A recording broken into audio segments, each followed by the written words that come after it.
नमस्कार दोस्त। इस बार जो भारत का मानसून है किस तरीके से प्रशांत महासागर में अल नीनो के कारण पूरी तरीके से प्रभावित हो चुका है। और इस बार ये अनुमान आया है मौसम विज्ञान संगठन के द्वारा कि इस बार जो मानसून होगा वो पिछली बार की तुलना में थोड़ा कम होगा, मतलब बारिश के आसार इस बार कम है। ठीक है, तो ये जो मुख्य, चूंकि भारत जो है कृषि प्रधान देश है, तो कृषि प्रधान होने का मुख्य आधार यह है कि किसी भी तरीके से अगर बारिश नहीं होगी तो बारिश के द्वारा क्या प्रभावित होगा, आपकी पूरी फसल प्रभावित होगी। अब ये जो मानसून है, ये 2026 का अपडेट किस तरीके से ये परिवर्तन हो रहा है, किस तरीके से इसमें बदलाव आ रहे हैं और किस तरीके से अब अल नीनो और कमजोर मानसून हवाओं की और बंगाल की खाड़ी व अरब सागर में, देखिए ये नीचे वाला हिस्सा तो बंगाल खाड़ी और इधर अरब सागर है, तो ये पूरा हिस्सा जो है किस तरीके से प्रभावित होगा ये भी आपको समझना है। और बंगाल खाड़ी और अरब सागर में कम दबाव क्षेत्र के कारण यह पूरा जो है पश्चिमी विक्षोभ की सक्रियता को भी प्रभावित करेगा और यही मुख्य आधार रहेगा जो कि बादलों को बारिश लाने की क्षमता को बाधित करने में। अगर बारिश नहीं होती है, मान लीजिए बारिश पश्चिमी विक्षोभ के कारण ही बारिश होती है, अगर बारिश इससे प्रभावित होगी तो इसका आधार क्या रहेगा कि आधार जो है अल नीनो मानसून। इस कमजोरी के पीछे जिम्मेदार प्रमुख जो वैज्ञानिक हैं वो अल नीनो को मानते हैं, जिसमें मुख्य रूप से अल नीनो जो है प्रशांत महासागर में गर्म होने से दुनिया भर का मौसम चक्र प्रभावित होता है। और अगर अल नीनो से ये पूरा गेम प्रभावित होगा तो अल नीनो के कारण मानसूनी हवाएं कमजोर पड़ेंगी और जब मानसूनी हवाएं कमजोर पड़ेंगी तो वहां से क्या है, देखिए मानसून बारिश कैसे बनती है, इसके बाद मानसून क्या है, जून 2026 का नक्शा और आंकड़े, आसमान बारिश का अध्याय, पूरा ये जो प्रक्रिया है कि किस तरीके से पूरा मौसम विज्ञान संगठन किस तरीके से इस पे काम होता है। देखिए ये कृषि वाला हिस्सा है, ये देखिए ये मानसून वाला जो ये पूरा हिस्सा है आपका, देखिए इधर इधर एरिया पूरा बाढ़ है। ठीक है, अगर आसमान बारिश का असर, निष्कर्ष और गतिविधि, तो ये पूरा जो इसका फंडामेंटल है, पूरा फंडा राइट टू समझना ये है कि किस तरीके से ये जो है इसका पूरा प्रोस्पेक्टस बना हुआ है, किस तरीके से जो है मानसून प्रभावित होता है ना। मानसून प्रभावित होने का मुख्य कारण क्या है, तो मानसून क्या है और इसका लाइफ लाइन क्या है। सबसे पहले तो समझेंगे मानसून की कहानी के किस प्रकार से प्रभावित करती है भारतीय मौसम को और भारतीय फसल को, किस तरीके से पूरा इसका स्ट्रक्चर जो है बनता और बिगड़ता है ना। इसको हम समझेंगे थोड़ा सा विस्तार से। लेकिन मानसून की परिभाषा सबसे पहले तो हम जानेंगे मानसून की परिभाषा। मानसून हवाओं का वह मौसम का रुख है जो समुद्र से नमी लेकर जमीन की ओर आता है और बारिश लाता है। तो मानसून एक सामान्य सी प्रक्रिया है जो आप जानते हैं। मानसून बारिश का मुख्य आधार रहा है, तो बारिश के द्वारा भारत में मुख्यतः जून से सितंबर के बीच सक्रिय रहता है। जून से सितंबर के बीच सक्रिय रहता है, कभी कभी मई जून में भी कोई आदमी बारात किया हुआ है मई जून में, तो इतना उसका पूरा बारात का पूरा टेंट वेंट सब उखाड़ के चला जाता है, इतना ज्यादा बारिश हो जाता है, तो ये भी ध्यान रखना है। तो मुख्यतः लिखा है, इसीलिए मुख्यतः शब्द लिखा है, मतलब एग्जैक्ट ऐसा कोई वो नहीं है, लेकिन ये जून से सितंबर के बीच सक्रिय रहता है। एक जो है मनोज भाई की शादी थी, मई में ही शादी थी, अभी शादी में जो है गए, वो टेंट वेंट इतना ज्यादा भीग गया कि पूरा एकदम पूरा उनका भंडारा हो गया शादी का। ठीक है, दुल्हन का सिंदूर से लेके जो है उसका टेंट तक पूरा जो है गायब रहा। तो ये मामला इस तरीके से रहता है कि आप मुख्यतः हिसाब से चलता है, क्योंकि प्रकृति का एग्जैक्ट लोकेशन किसी के पास नहीं होता है, एक अनुमान ही लगाया जाता है। देश की कुल सालाना बारिश का लगभग 70 से 80% इसी मौसम में मिलता है। तो 70 से 80% कब होगा, जून से सितंबर के दौरान। और उसके बाद जो है इसीलिए इसे भारत को पानी की लाइफलाइन कहा जाता है। ये देखिए आप मौसम को। ठीक है, अब समझते हैं कि हमारे लिए क्यों जरूरी है। मुख्य मुद्दा तो ये कि हमारे लिए जरूरी क्यों है। ठीक है, तो समझने ये कि पूरी फसल प्रक्रिया, पूरा ये जो इसका ड्रेनेज सिस्टम है वो हम समझेंगे। देखिए, तो पहला है खेती, फिर दूसरा है पीने का पानी, तीसरा है बिजली, फिर है अर्थव्यवस्था। तो देखिए खेती फसलों को पानी मिलता है, अनाज उगता है, बांध तालाब भूजल भरते हैं तो पीने का पानी वहां से मिलता है। बिजली बांधों के लिए पानी जरूरी है क्योंकि इससे बिजली बनाई जाती है। अर्थव्यवस्था किसानों की आय बाजार से जुड़े हुए अर्थव्यवस्था का आधार है। ये पूरा जो है इसका सिस्टम है ना। तो हमको समझना ये है कि अगर पूरा ये इससे जुड़ा हुआ है और पूरी ये कहानी इस पे संचालित हो रही है, तो ये पूरा जो किसान की अर्थव्यवस्था है और किसान की अर्थव्यवस्था के साथ साथ देश की अर्थव्यवस्था भी, क्योंकि जो प्राथमिक क्षेत्र है, प्राथमिक क्षेत्र में क्या आता है, कृषि आता है। और देश का प्राथमिक क्षेत्र 14% जो है कृषि पे आधारित, मतलब जो देश के जीडीपी का 14% कृषि पूरा करता है उसको, है ना। तो यही मुख्य आधार रहा है। और देश में किसान जो है, ये देखिए ये भाई साहब ये वाले, ठीक है, इनका अपना खुद का पूरा ये वाला हिस्सा है। ठीक है, और पूरा अपना देखे ना फावड़ा वड़ा लिए है, किसी को देख लेंगे अगर मन लगा के तो फिर वही जो है फावड़ा बाकी लिए ही है। बाकी आप समझदार हैं। ठीक है, बारिश कैसे बनती है, समुद्र से बादल तक का सफर। ठीक है, आइए समझते हैं बारिश का। गर्मियों में जमीन बहुत गर्म हो जाती है, समुद्र थोड़ा ठंडा रहता है। जैसे इस समय प्रेजेंट टाइम पे क्या है, भयानक गर्मी लगता है, सूर्य देवता खड़े खड़े फूंक देना चाह रहे हैं, इतना गर्मी है कि पूरी स्थिति इस समय खराब है। गर्म हवा जमीन से ऊपर उठती है, इसकी जगह लेने समुद्र नमी में देखिए पूरा बारिश बनने की प्रक्रिया आप समझिए। समुद्र का किनारा है, ये है समुद्र किनारा, बात समझिए, ये समुद्र किनारा। तो जब हवा गर्म होगी तो ये वाली जगह जब गर्म होगी तो यहाँ से निकल जाएगी। तो जब ये वाली जगह खाली होगी तो यहाँ बाहर से जो हवा आएगी तो यहाँ चलेगी। तो ये खाली जगह भरने के लिए हवा यहाँ पे आती है, इसी के कारण जो है पूरा माहौल बनता है, समझिए इसको। और इसी कारण हवाएं चलती है, हवाएं चलने के कारण बादल का परिवर्तन होता है और उसी के दौरान बारिश होती है। इसकी जगह समुद्र नमी भर आती है या हवा पहाड़ों ठंडी जगह से टकराकर बादल बनाती है, बादल भारी होकर बारिश के रूप में बरसते हैं। ठीक है, कभी कभी तो बारिश के रूप में बरसते हैं, कभी कभी ऐसे ही बरस देते हैं बिना बारिश के रूप में ही। ठीक है, और उसके दौरान बिजली भी गिरती है। सबसे ज्यादा दिक्कत तो बिजली वाले सिस्टम में होता है, क्योंकि जब पानी गिरता है पहली बारिश के दौरान या सेकंड बारिश के दौरान बिजली गिरती है, उससे क्या होता है कि बिजली के दौरान जो है आकस्मिक मृत्यु का क्योंकि प्राकृतिक घटना है तो ये भी ध्यान रखना है। ठीक है, जैसे एक नल से पानी पूरे बगीचे में बराबर छिड़कने की जगह कभी एक कोने पर ज्यादा गिर जाए और दूसरा कोना सूखा रह जाए तो मानसून के साथ भी कभी कभी ऐसा होता है। पानी की कुल मात्रा सही हो सकती है लेकिन बंटवारा असमान हो जाता है। आप देखते होंगे एक ही साल में दो जगह एक साइड बरसात हुआ, एक साइड नहीं हुआ। तो वही ये बताना चाह रहा है कि किस तरीके से ये पूरी प्रक्रिया।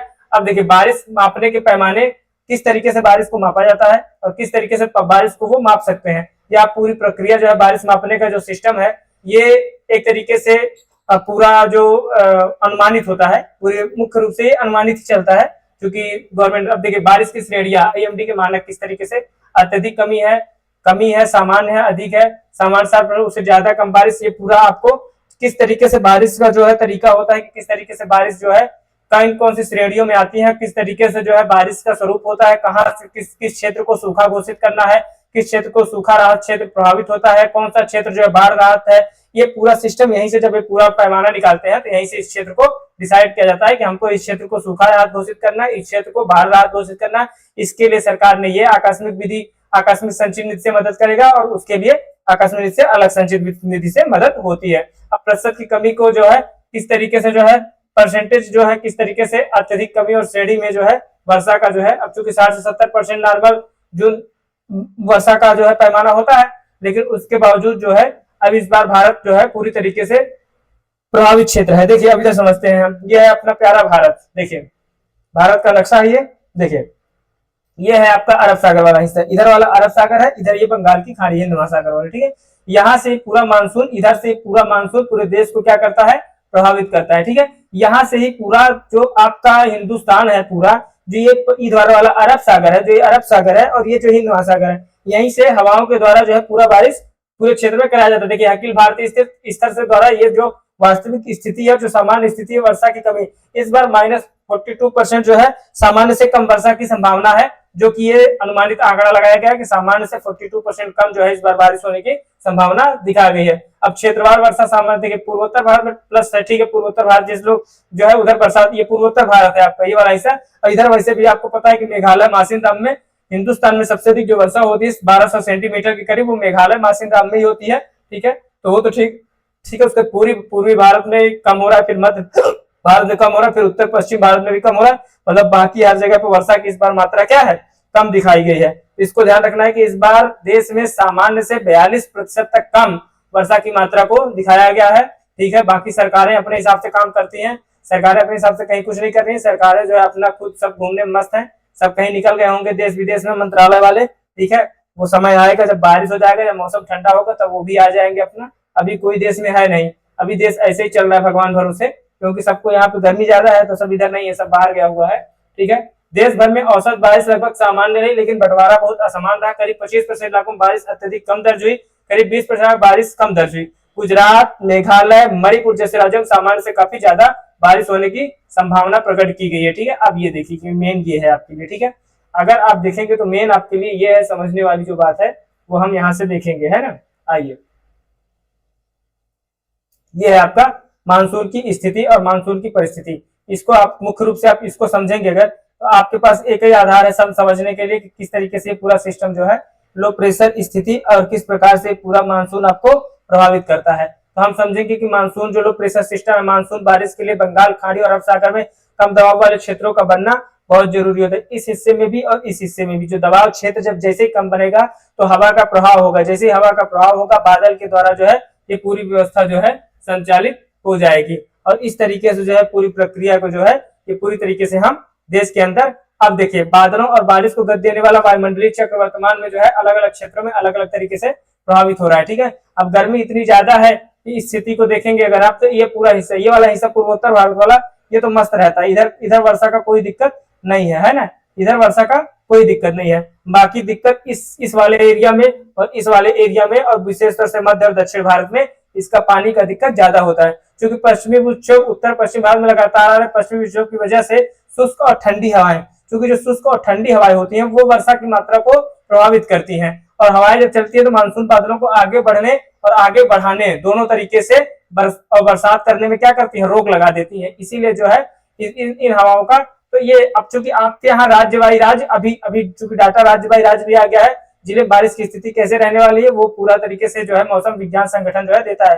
मानसून के कमजोर रहने से खेती और फसलों पर काफी बुरा प्रभाव पड़ता है, क्योंकि भारत एक कृषि प्रधान देश है, इसको भी ध्यान रखना है। मैडन जूलियन ऑसिलेशन जो है बादलों और बारिश को गति देने के लिए ये पूरी प्रक्रिया जो है प्रभावित करती है। लेकिन बारिश, अब देखिए ज्यादा बारिश वाले राज्य किस तरीके, सामान्य से कहाँ बारिश ज्यादा होगी कहाँ कम होगी, तो हमने बताया इस बार गुजरात में बारिश ज्यादा होगी, मेघालय मणिपुर, जहाँ जरूरत कम है, जहाँ पे जरूरत कम है वहां पे बारिश ज्यादा है। बारिश की जरूरत ज्यादातर कहाँ है, मध्य प्रदेश, उत्तर प्रदेश और बिहार जैसे राज्यों में है, जहाँ की ज्यादातर आबादी कृषि क्षेत्र पे, 50% से ऊपर आबादी इधर किस पे है, कृषि क्षेत्र पे निर्भर है। ठीक है, उसके बाद जो है कम बारिश वाले राज्य झारखंड, छत्तीसगढ़, उत्तर प्रदेश, बिहार, मध्य प्रदेश, राजस्थान, उत्तराखंड, इधर कृषि वाले लोग ज्यादा रहते हैं, जहां जरूरत है वहां नहीं है, जहां नहीं है वहां पे धुआंधार बारिश हो रही है। ये प्रकृति का नियम है, जब जरूरत है तब वहां पे उपस्थिति नहीं होगी, जब नहीं जरूरत है तो वहां पे जो है उपस्थिति बनी रहती है। वही इसका हिस्सा भी है, बारिश की जहां जरूरत है, चूंकि झारखंड छत्तीसगढ़, ये छत्तीसगढ़ वाला हिस्सा पूरा जो है धान का कटोरा इसीलिए कहा जाता है, क्योंकि उधर धान की भारी मात्रा और धान काफी बड़ी मात्रा में वहां पे उत्पन्न होते हैं, लेकिन वहां पे भी जो है बारिश के कमजोरी को दिखाया गया है। असमान बारिश का असर, अब मुख्य मुद्दा यह है कि असमान बारिश का क्या असर रहता है, किस तरीके से जो है फसलें सूख सकती है और पैदावार घट सकती है। मुख्य कहानी यहां से निकल के आती है कि अगर देश में किसी भी प्रकार के स्थिति को आप देखेंगे, तो जब आपके पास सही समय पे सही चीजें नहीं उपलब्ध होंगी, सही समय पे बारिश नहीं होगी, सही समय पे फसलों को पानी नहीं मिलेगा, अगर सही समय पे फसलें प्रभावित होंगी तो उससे क्या होगा, अर्थव्यवस्था प्रभावित होगी, खाद्यान्न की समस्या उत्पन्न होगी, देश खाद्यान्न की समस्या से जूझने लगेगा, तो यही फसलें सूख सकती है, पैदावार घट सकती है। पीने का पानी, बांध तालाब न भरे तो पानी की कमी होती है, सही बात है। बांध तालाब ने को मान लीजिए ठीक है, वो जो भाई जो दिल्ली में रह रहा है वो तो बिस्लरी का वाटर ले लेगा, लेकिन यहाँ वाला तो तालाब से पानी पी रहा है, नल से पानी पी रहा है, उसके पास तो बिस्लरी वाली व्यवस्था है नहीं, तो पानी कैसे पिएगा। उसके लिए ऑप्शन एक ही है, जब बारिश होगी तभी वो पानी पी सकता है, बिस्लरी तो खरीद नहीं पाएगा। ठीक है, तो पीने का पानी, देश की जो व्यवस्था है, देश का जो पूरा इंफ्रास्ट्रक्चर है, वो आपको बिस्लरी का बॉटल खरीदने के लायक छोड़ेगा ही नहीं। वो पूरी तरीके से जब एकदम खत्म हो जाएगा हिंदुस्तान, तो फिर जो है वो अपना धीमे से क्या करेगा, ये पीने वाला पानी जो है निकल लेगा देश से खुद ही। ठीक है, आपको बिस्लरी का पानी, आपका तालाब का पानी पीने तक के लिए यहाँ व्यवस्था नहीं है, छोड़ नहीं रहे हैं। अभी आप देखिए, अभी आज की घटना बता रहे हैं, 1 जुलाई घटना बता रहे हैं। अभी जो है मनरेगा वाला पूरा सिस्टम इन्होंने बदल दिया। मनरेगा का नाम महात्मा गांधी रोजगार गारंटी थी, अब उसको जी राम जी योजना कर दिया गया है। अब बताइए, जो दुनिया की सबसे बड़ी योजना थी, वो आपको जानकर हैरानी होगी कि दुनिया का जो सबसे बड़ा रोजगार सेंटर था वो मनरेगा था। ठीक है, उसको बदल के उसका नाम तहस नहस करके अपने हिसाब से उन्होंने जो है जी राम जी कर दिया, फिर जी राम जी कर दिया। अब जैसे जी राम जी आ गया तो राम जी आ गया, तो फिर उसमें राम जी का मतलब मंदिर लूट लिया। बताइए, वो मंदिर था वहां पे राम जी का, उसको कहीं अयोध्या वगैरह में कहीं पे तो था, वहां पे जो है उसने मंदिर से ही बताइए पैसा लूट लिया। ठीक है, तो इस तरीके से हमारा देश चल रहा है और ऐसे ही हमारा देश चलेगा। ठीक है, बहुत परेशान होने की जरूरत नहीं है, आपको ये समझना और सीखना है कि हमारा देश ऐसे चलता आया है, ऐसे ही चलेगा। इसको जितना जल्दी हो सके उसको स्वीकार लीजिए कि हम ऐसे ही चलते आए हैं, हमारी आदत ऐसे हो चुकी है, हम ऐसे ही चलते रहेंगे। ठीक है, कोई बहुत विशेष परिवर्तन नहीं आने वाला है। बिजली बांधों में पानी को कम तो बिजली उत्पादन घटता है। महंगाई, फसल कम होने पर सब्जी अनाज महंगे हो सकते हैं, महंगे हो सकते नहीं है बल्कि महंगे हो चुके हैं। ठीक है, हालत बहुत स्थिति खराब है। ठीक है, ज्यादा बारिश का असर, बाढ़ का खतरा। एक ही जगह बहुत ज्यादा अगर बारिश हो तो सीधी सी बात है नदियां प्रभावित होती हैं, नदियों के साथ साथ नाले उफान पर आ जाते हैं, खेत और सड़कों पर पानी भर जाता है। अब एक जगह तो पानी जहां जरूरत है वहां पानी जरूरत से ज्यादा बरस दिया, जहां नहीं जरूरत है, और जहां नहीं जरूरत है वहां पे नहीं बरसा, तो क्या होगा, सूखे की स्थिति उत्पन्न होगी। सूखे की स्थिति उत्पन्न होने से क्या होगा, क्षेत्रवार जो है सूखा राहत क्षेत्र, बाढ़ राहत क्षेत्र सरकार घोषित करती है और बताती है कि हम जो है आपको मदद पहुंचाएंगे। फसल खराब होगी तो उसका मदद कहीं कुछ नहीं आता है, वो कागज में चढ़ा देता है उसको कि ये सूखा राहत क्षेत्र है, बाढ़ राहत क्षेत्र है, फसल का नुकसान हुआ है, फिर वो कागज को जाता है चाहे पटना और लखनऊ पहुंचता है, भोपाल पहुंचता है, वहां कागज जो है फिर माचिस मार देता है, वहीं से कागज वगैरह जला के फेंक देता है, वो पहुंच चुका, वो कागज जो साइन हो गया, मतलब साइन हो गया मतलब पहुंच चुका, कागज बन गया। पर हमारे यहाँ आपको बताएं कहानी, ये हाईवे बना हुआ था, रोड एक डबल डबल लेंथ की रोड थी, वो नक्शे पे बना दिया उसने, ठीक है, नक्शे पे वो बना दिया है, अब वो अभी जमीन पे उतरा ही नहीं है। सोचिए इतना पैसा पास हो गया, उसको पैसा निकाल लिया गया, उससे चुनाव लड़ लेंगे नेताजी, ठीक है, पैसा पास हो गया। तो कई ऐसी योजनाएं जो कागज पे बन गई हैं, धरातल पे नहीं आ पाई हैं, ठीक है, इसको भी ध्यान रखना है। इसलिए सही मात्रा जरूरी है, जितना जरूरी उतना ही जरूरी, बारिश का बंटवारा हो ये भी जरूरी है। अब आपको सोचना है और बताना है कि अगर तुम्हारे राज्य में बारिश कम हुई है तो किसानों पर क्या असर पड़ेगा। सीधी सी बात है कि किसानों पर क्या असर पड़ेगा, किसान बेचारा तबाह था, तबाह है, और आगे भी जो स्थिति परिस्थिति है तबाह ही रहेगा। देश में हर व्यक्ति के आय का पैमाना बदला, जो जो देश में सिर्फ एक व्यवस्था थी कृषि, जहां पे जिसका पूर्वज खेती करता था उसने ये कहा कि नहीं तुमको खेती नहीं करना सिवाय कृषि में, बाकी समोसा बेचने वाले का भी समोसा बेच रहा है, और जो है बैटरी बेचने वाले का ही बैटरी बेच रहा है, मोबाइल बेचने वाले का मोबाइल बेच रहे हैं उनके बच्चे, कहीं कोई दिक्कत नहीं है, सिवाय कृषि वाला परेशान है, क्योंकि वहां पे सही समय पर ना तो यूरिया मिलेगा, ना डीएपी मिलेगा, न डीजल मिलेगा, न पेट्रोल मिलेगा, हर चीज की किल्लत वहां पे आज भी बनी हुई है। तो इसलिए आपको इसको ये तो आप अच्छे से समझ गए होंगे। क्या तुम्हें पता है कि तुम्हारे राज्य में इस साल भारी बारिश या सामान्य कम या ज्यादा होगी? तो हमारे यहाँ तो बारिश अभी सामान्य से कम ही दिखा रहा है, ठीक है, लेकिन फिलहाल आगे देखते हैं। अगर तुम मौसम वैज्ञानिक होते तो कम बारिश वाले राज्यों की मदद के लिए क्या सुझाव देते? अगर बाय द वे आप मौसम विज्ञानी होते तो आप इसके लिए क्या सुझाव देते?